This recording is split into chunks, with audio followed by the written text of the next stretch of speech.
Hello friends, మీరంతా బాగున్నారా? నేను ఎగ్దమ్ మస్తుగున్నా. ఈవేళ మనం లక్ష్మీ గణపతి హోమం ఎందుకు జరుపుకుంటాము, దానివల్ల కలిగే ఉపయోగాలు ఏమిటో తెలుసుకుందాము. లక్ష్మీ గణపతి హోమం.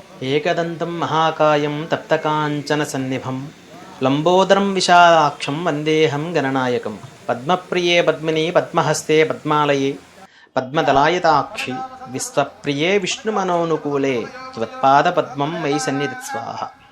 లక్ష్మీ గణపతి హోమం ప్రధానంగా చేయవలసినటువంటి ఆవశ్యకత ఏమిటనేది మీకు తెలియజేయాలనుకుంటున్నాను. ఎవరి ఇంట్లలో ధనానికి కానీ తిండికి కానీ ఇలా ఇబ్బంది పడుతున్నారో, చేసే ప్రతి పనిలో కూడాను ఆటంకాలు వస్తుంది. వారు ఒక ఉద్యోగానికి వెళ్తున్నారు, అందులో ఒక ఉన్నతి లేదు. వారు ఎంత పని చేసినా వారికి కీర్తి అనేది లభించట్లేదు, శ్రేయస్సు లేదు.